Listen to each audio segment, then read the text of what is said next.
welcome back everybody. I had a request to do a video using the piano to explain a previous video I did with some of the signs and symbols in music. So I am going to attempt to demonstrate them on the piano and along with music so that you can hopefully understand them a little better. So enjoy.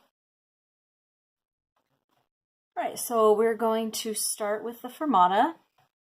That's what it looks like right there. Looks like a little bird's eye, so that's why it's sometimes called a bird's eye. And as it says, hold this note longer than usual. So for instance, right here where the fermata is, instead of the two notes, you're going to hold it just a little longer. And usually it's just for effect because of the lyrics. They just want it to give it more effect in the lyrics. So I'll play it without and then with the fermata just to give you an example. So starting right here. Cause he saw his shadow stretching far and long. Okay, and with the fermata like it's written. Cause he saw his shadow stretching far and long. And that way you don't have to actually mess up the timing, so you can still be 1, 2, 3, 4 right there. And that's fermata. Next, we have ritardando, which is sometimes abbreviated RIT, but you see it right there. And it just means gradually get slower. So I will just play this last line right here.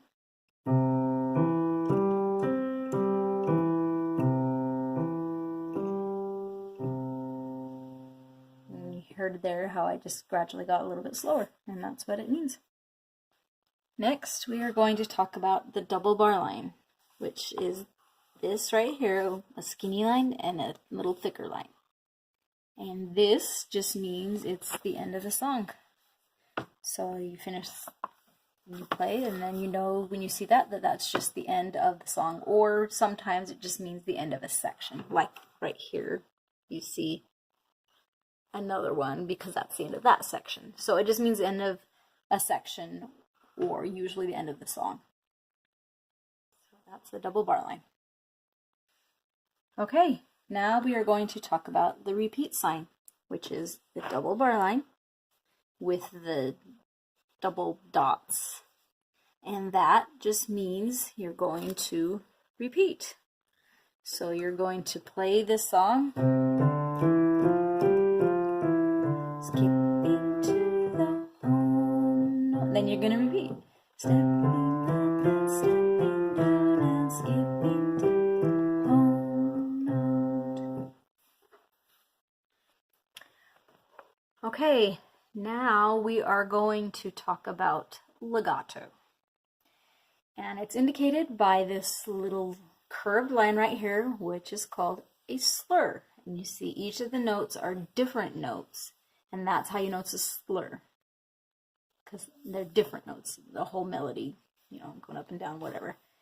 And it just means playing smoothly. You think the swan on the lake or whatever glides smoothly.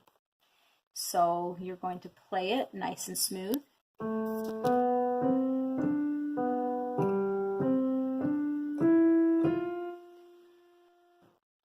And that's how you play legato, just nice and smooth. Now we're going to talk about the opposite of legato, which is staccato. And it's indicated by these little dots underneath the notes or above the notes when the stem's the other way. And that just means it's going to be, instead of smooth and connected, it's going to be disconnected and choppy. So, you know, like the title says, Mexican jumping beans, which are going to be jumpy. So I'll play really quick.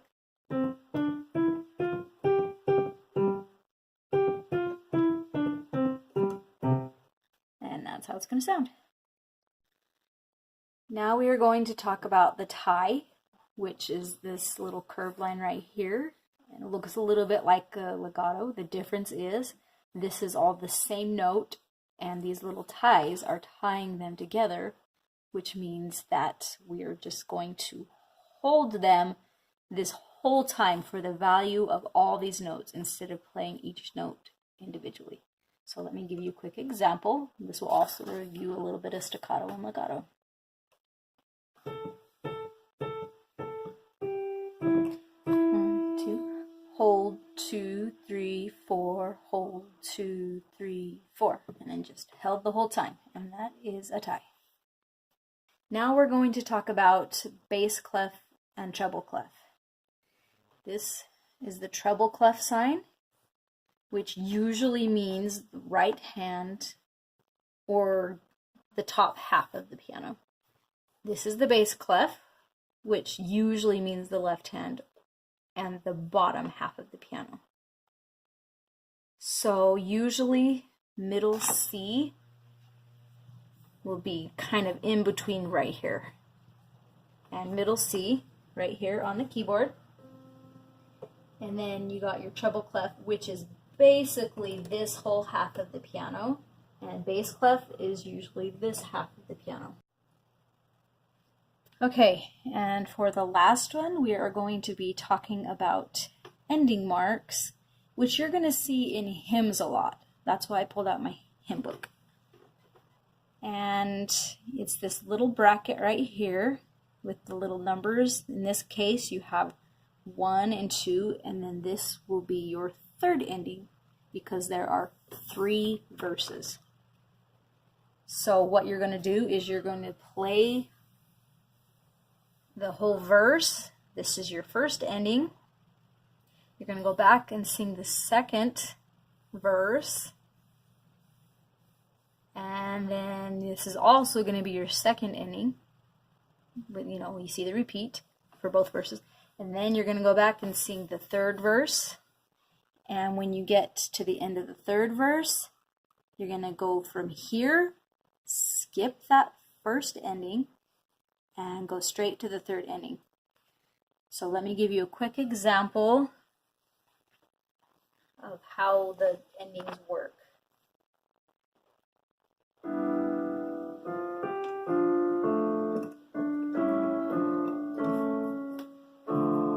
And then we're our first ending, and then you're going to go back and repeat the verse, and we'll do that same part for the third ending.